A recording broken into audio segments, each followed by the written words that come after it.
What do you do to stay in such good shape? I'm okay for an old fella. Nah, you're just being modest. Yeah, we saw you actually play in a celebrity softball game. And not only did you hit 1 home run, you hit 2 home runs, and one of them almost went out of the entire stadium. They usually move the fence up. See the fence where the softball field is? Yeah. Okay, this one goes over. The other one almost went out of the park, and this was on your 63rd birthday? Yes. How do you do that? Well, that one I crushed. It just found my bat. But, you know, I play in a number of these things, only once a year, though. And that's at the celebrity game at the All-Star game. As you can see, I'll swing at it, but I don't like running. Well, if you hit it out of the park, you can take your time. Yeah. Well, go ahead. Congratulations, being the new Cubs ambassador. Thank you, thank you. It's something I've really looked forward to for a long time. And actually, to see it come to fruition, I didn't think it would ever happen.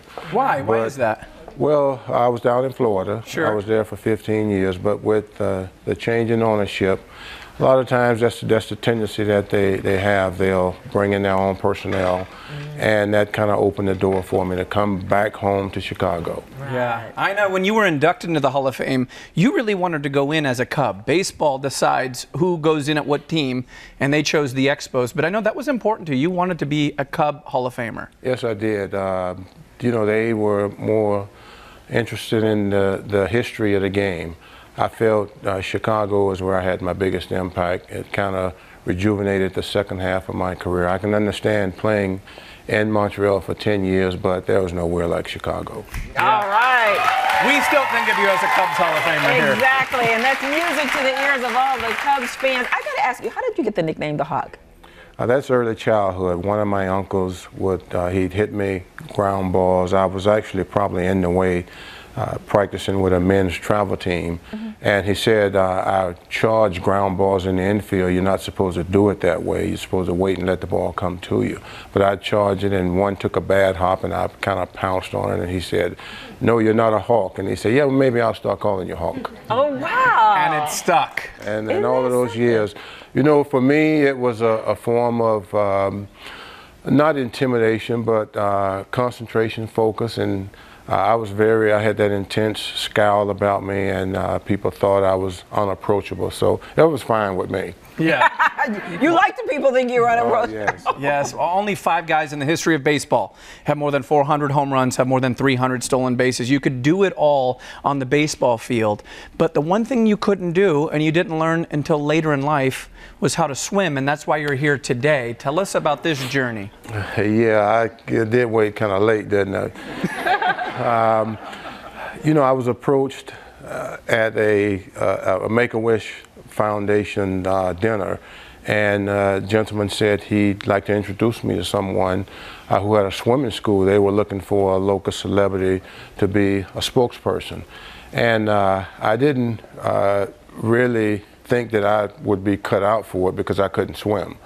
But I met with the 2 young ladies anyway, and I made a determination, okay, it's something that sounds pretty interesting, what you're doing, but if I'm going to participate, I'll be your spokesperson, and you're going to have to teach me how to swim.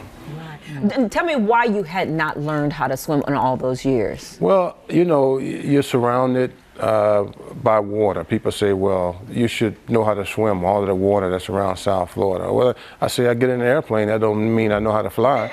Right. You know, but you know, it's just something that never really dawned on me at the time. I ate and slept baseball. Right. And it's the only thing I really ever wanted to do, and I just didn't have time to go get out and try to swim.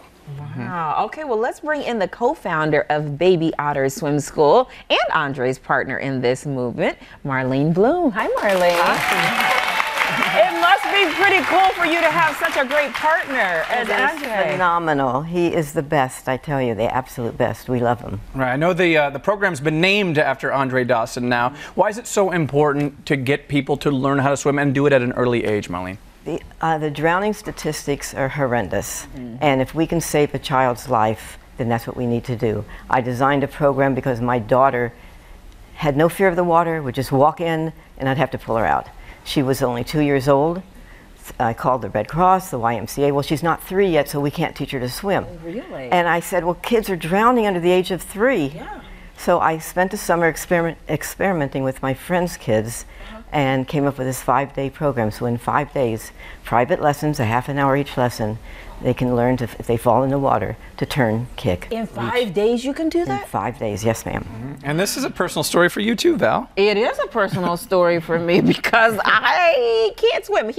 Ryan took me out and with some coaches, and I did do a little mini lap. She did well. But this was the beginning. I was terrified. You know, Andre, don't you laugh at that.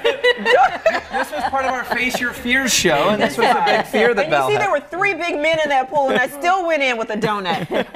But you know what? I think, you know, it's one of the things that I wish I had done more of when I was a kid, and then the older I got, it just was never really a priority. I put my kids in swim lessons when they were little at 6 and 9 months and whatnot, but then I'm like, wait a minute, I forgot to learn how to swim, so I probably should go to school. Well, see, the problem is you shouldn't have started in too deep of a water, because when I started, I was in 4 feet of water. So if I didn't feel right, all I had to do was stand up. Right, right. But I gotta say, Andre, Val had never been nicer to me than that day. I needed him. I needed him. One thing that's amazing, and Andre, I hope you don't mind me sharing this, but he's been volunteering for this program for 13 years. He's never taken a dime to do this. Yeah. That just goes to show how strongly you believe in it, too. Yeah.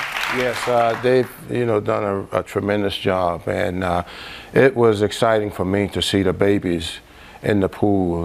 You know, they were it was kind of hectic for them when you first threw them, when you first pulled them out. Yeah. But once they were back in the water, then they did as they were instructed, and they made their way back to the sides. Right. And you guys have a big thing happening in Lombard coming up in March, right? Oh, absolutely. Tell us about it. We are opening up the Baby Otter Andre Dawson Aquatic Center at the Westin in Lombard. Yes. That's amazing. And what will that Congratulations. consist of? That will, all people have to do, either call in on our 888 Swim Kid number, or go to our website, which is www.babyotterchicago.com, and they can schedule, and we will schedule them for the 5 days. It's private lessons, and they will learn the Turn, Kick, Reach program. If students already know how to swim or have some kind of ability, we go on further where we can teach them beginning strokes, and we go all the way up to swim team training. Right. Any age? Any age. We start from 8 months to senior citizens. Oh, great. Sign you up, okay? Okay, sign me up. You're going to have to pick me up and come with me, too. Thank you, Andre.